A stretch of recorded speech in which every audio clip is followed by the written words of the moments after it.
Sejam muito bem-vindos a mais um episódio do Na Bíblia Pode. É um imenso prazer ter você aqui conosco mais uma vez para juntos estudarmos a palavra do Senhor. Nós que seguimos a série bíblica Jesus, o Restaurador da Vida.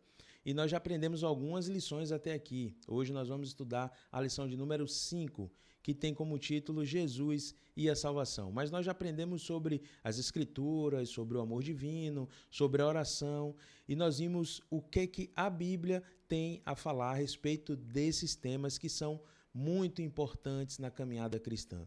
Você que talvez esteja nos assistindo aí pela primeira vez, eu recomendo que você assista os episódios anteriores para que você possa acompanhar a sequência do estudo que nós estamos fazendo aqui.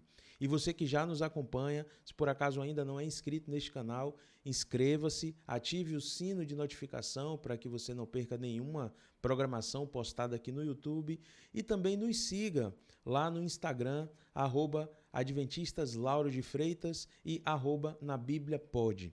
Você é o nosso braço missionário atrás dessas câmeras. Então você também pode compartilhar essa live, esse estudo bíblico para todas as pessoas que você conhece, para que todos possam conhecer a respeito da palavra do Senhor.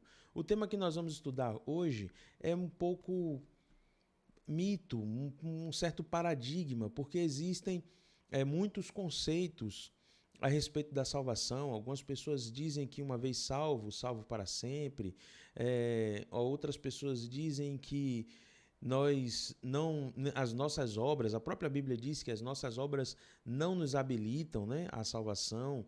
Algumas pessoas dizem que a salvação ela é conquistada, né, por nossas ações. Enfim, existem muitos conceitos sobre a salvação. Nós vamos começar esse estudo, como de praxe, pedindo que Deus, que o teu Santo Espírito nos dirija, nos ilumine, para que a Bíblia possa responder a respeito das orações. Então, feche seus olhos e vamos orar.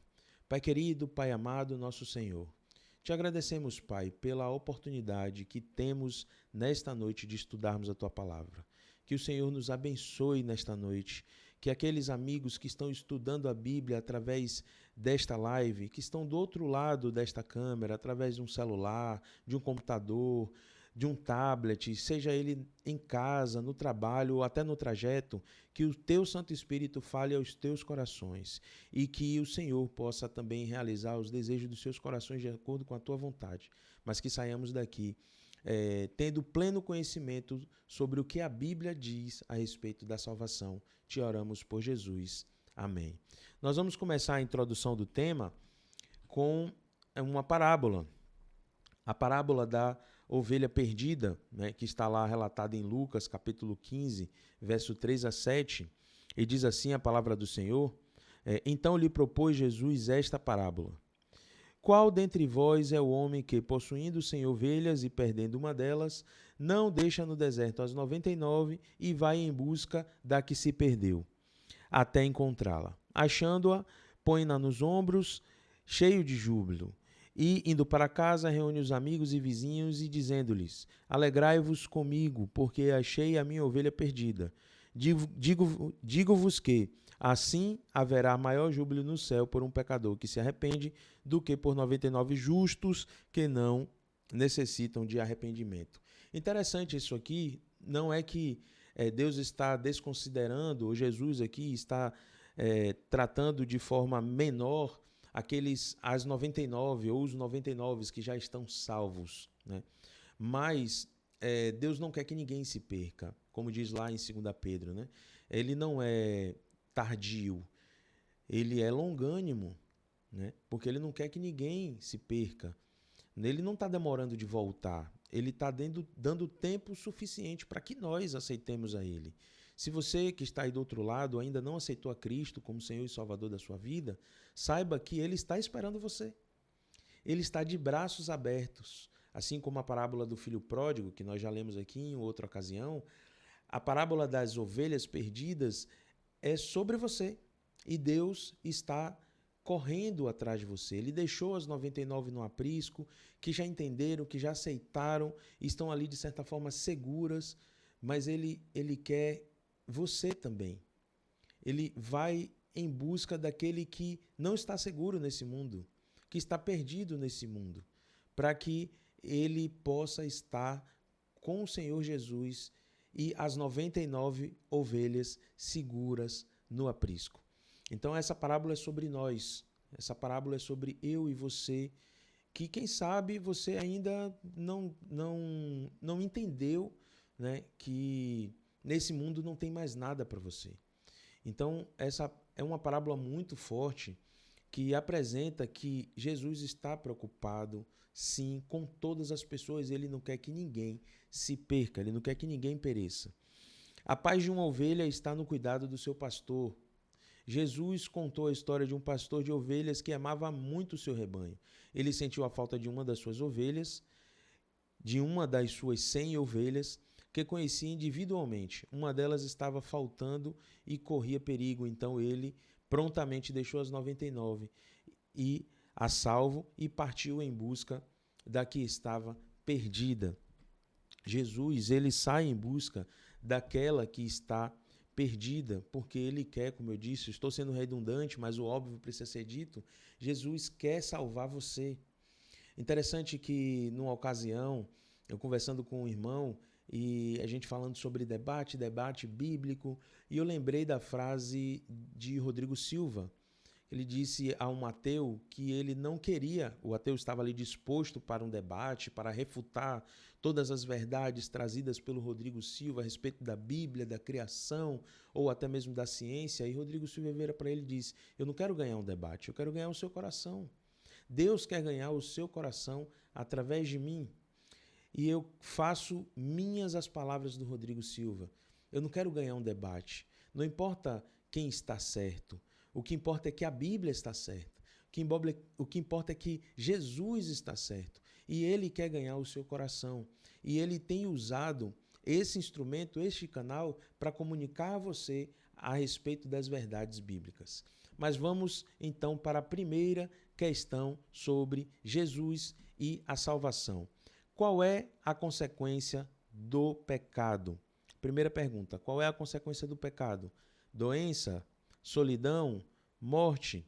Abra aí a sua Bíblia. O texto bíblico está na tela, evidentemente, você está vendo, mas é bom abrir a Bíblia, é bom ler o texto também na Bíblia. Faça como os bereanos, que certificavam se tudo que estava sendo dito ali por Paulo e pelos pregadores, pelos evangelistas que passavam ali pregando a palavra de Deus, estava de acordo com a palavra escrita, com a Bíblia. Capítulo 5 de Romanos, verso 12, diz: portanto, assim como por um só homem entrou o pecado no mundo, e pelo pecado a morte, assim também a morte passou a todos os homens, porque todos pecaram. A consequência do pecado é a morte. Isso está mais do que claro. A morte é a consequência do pecado. Vamos para a pergunta de número 2. O ser humano é capaz de resolver sozinho o problema do pecado? E aí, o que é que você acha? Deixa aí nos comentários a sua opinião. Será que nós temos poder suficiente para resolver o problema do pecado? As alternativas: sim, tendo um bom comportamento. Será que se você for uma pessoa muito boa, você consegue resolver o problema do pecado, dos seus pecados? Sim, fazendo e pagando promessa. Será que pagando penitência, como algumas pessoas fazem, né, em dinheiro ou em oração de joelhos e rezas, é possível pagar? O que é que diz Jeremias capítulo 2, verso 22? Por isso, ainda que te laves com salitre e amontões de sabão, a tua iniquidade está gravada diante de mim, diz o Senhor Deus. Ainda que eu e você esfregue com palha de aço, com escova, use o melhor sabão, use ácido, o nosso pecado, a nossa maldade, a nossa iniquidade está gravada em nós. Muito embora Deus perdoe os nossos pecados, e diz a Bíblia que ele joga nas profundezas do mar, onde ninguém conseguirá alcançar. A partir do nosso arrependimento, tem um passo aí. Como diz Marcos 16:16, quem crê e for salvo, Quem crê e for batizado será salvo.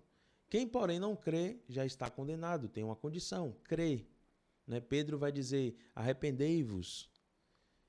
Paulo também vai dizer que nós precisamos nos arrepender e deixar para trás as coisas e seguir rumo para o alvo. Qual é o alvo? Jesus, o céu, a Canaã celestial. É possível para nós resolver o problema do pecado? Não, não nos é possível resolver o problema do pecado.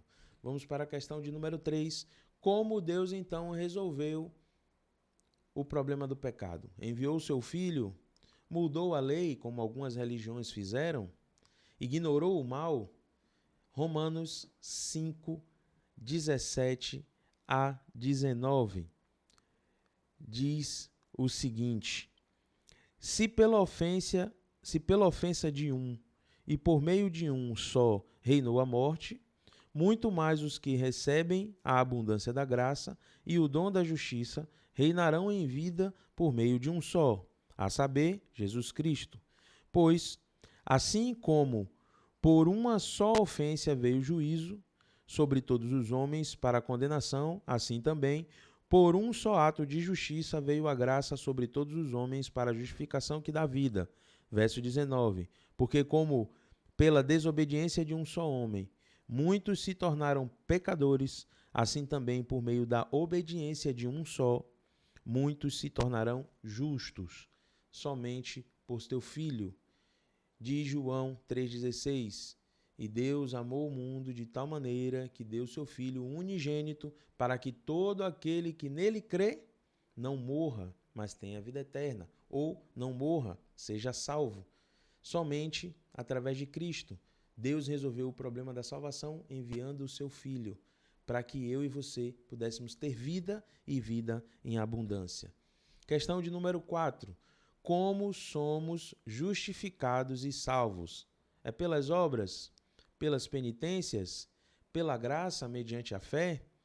Efésios capítulo 2, verso 8, diz a santa e boa palavra do Senhor: porque pela graça sois salvos mediante a fé, e isto não vem de vós, é dom de Deus. Dando continuidade aqui o verso 9, também não vem das obras, para que ninguém se glorie, pois somos feitos, verso 10, feitura deles, criados em Cristo Jesus para boas obras, as quais Deus de antemão preparou para que andássemos nelas. Então, as boas obras, nós já fomos criados para elas, diz a Bíblia, né? Até porque nós somos a imagem e a semelhança de Deus. E pela graça nós seremos salvos mediante a fé. E nem a fé é nossa, a fé é um dom de Deus, produzido, reproduzido em nós. Então, como seremos justificados e salvos? Pela graça, mediante a fé. Questão de número 5. Qual é a condição para que nossos pecados sejam perdoados? Atos, capítulo 3, verso 19. Atos foi um livro escrito por Lucas. Então, o médico Lucas, doutor Lucas, diz: arrependei-vos, pois, e convertei-vos para serem cancelados os vossos pecados. Qual é a condição para que os nossos pecados sejam perdoados? Arrependei-vos e convertei-vos. O que é conversão? Conversão é mudança de direção. Você está indo nessa direção, na direção do pecado, e o Espírito Santo apelando ao seu coração, aquela voz na sua consciência: não vá, filho, não faça, não vá para aquele ambiente, não use aquele tipo de entorpecente, não se relacione com aquele tipo de pessoa, e você decide dar ouvido à voz do Espírito Santo e muda de direção. Então, se arrepende do que fez e se converte. Se você se arrepende e continua no ato, isso foi só um ato de remorso. Mas se você se arrepende e muda, isso é conversão. Questão de número 6. Como obter a liberdade da morte e da escravidão do pecado? Nós vamos ler alguns versos de João, capítulo 8, versos 32 até o 34 e o 51. O verso 32 diz: e conhecereis a verdade, e a verdade vos libertará. E qual é a verdade? Está aqui a verdade. A santa palavra de Deus. Verso 33 ele diz: responderam-lhe: somos descendência de Abraão e jamais fomos escravos de alguém. Como dizes tu, sereis livres? Replicou-lhe Jesus: em verdade vos digo, todo o que comete pecado é escravo do pecado. O escravo não fica sempre na casa, o filho sim, para sempre. Se, pois, o filho vos libertar, verdadeiramente sereis livres. Bem sei que sois descendência de Abraão, contudo, procurais matar-me, porque a minha palavra não está em vós. Eu falo das coisas que vi junto de meu pai. Vós, porém, fazeis o que vistes em vosso pai. E o verso 51 vai dizer: em verdade vos digo, se alguém guardar a minha palavra, não verá a morte eternamente. Como é que eu posso obter a liberdade da morte e da escravidão do pecado? Conhecer a palavra de Deus. Ela vai nos libertar, ela vai nos livrar da morte e nós viveremos eternamente. Essa é a única alternativa que nós temos. Seguir a Deus e a sua palavra. Questão de número 7. O que assegurou nossa salvação? 1 Coríntios capítulo 15, verso 20 e 22. 20 a 22. Mas, de fato, Cristo ressuscitou dentre os mortos, sendo ele as primícias dos que dormem. Visto que a morte veio por um homem, também por um homem veio a ressurreição dos mortos. Porque assim como em Adão todos morrem, assim também todos serão vivificados em Cristo. Cristo assegurou a nossa salvação através do seu sacrifício. Há algumas pessoas que não creem nisso? Há algumas pessoas que não creem nisso. Se você não crê nisso, é um direito seu, mas é um dever meu anunciar. Deus nos chamou para a vida em abundância, para a vida eterna. O pecado ele é um intruso na vida do ser humano. E eu e você não podemos aceitar isso, não podemos nos contentar com isso. Por isso, Deus nos dá a oportunidade de conhecê-lo através da sua palavra, de nos arrepender dos nossos maus caminhos, de converter-nos desse mau caminho para a maravilhosa luz e anunciar esse evangelho que transformou a nossa vida a outras pessoas. Qual é o resultado de nos entregarmos a Cristo? Em 2 Coríntios, capítulo 5, verso 17, nós vamos encontrar a resposta. E assim, se alguém está em Cristo, é nova criatura. As coisas antigas já passaram, eis que se fizeram novas. Se você está em Cristo, você é uma nova criatura. Há algumas pessoas do evangelho aí do amor, da prosperidade, que não prega sacrifício, que dizem que Cristo te aceita do jeito que você é. E é uma verdade. Mas o problema é que eles contam uma meia-verdade. Ele te aceita do jeito que você é. Mas não há como ter contato com Cristo e permanecermos a mesma pessoa. Aquele que rouba, não rouba mais. Aquele que trai, não trai mais. Aquele que se prostitui, não prostitui mais. Aquele que se droga, não se droga mais. Não há como ter contato com a videira e não produzir frutos. Cristo, ele é a essência do amor. Então não tem como nós termos contato com ele e continuarmos nas nossas práticas do pecado. A Bíblia denuncia muitas práticas como pecado, quer você aceite ou não, quer eu aceite ou não.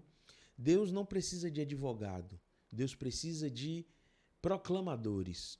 Então, o nosso objetivo, a nossa missão é pregar o Evangelho do jeito que ele é, na íntegra, sem tirar nem pôr. Aquilo que está aqui na palavra de Deus é o que precisa ser anunciado.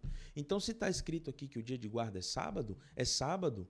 Se está escrito aqui que eu não devo matar, não devo matar. Se está escrito aqui que eu devo ter somente um Deus, que eu não devo fazer imagem de escultura daquilo que está no céu, na terra, no mar, e me prostrar diante dela e adorar, não devo fazer. É a santa palavra do Senhor quem diz. Não sou eu, não é a igreja, não é um pastor, é a palavra de Deus que diz. E conhecereis a verdade, e a verdade vos libertará.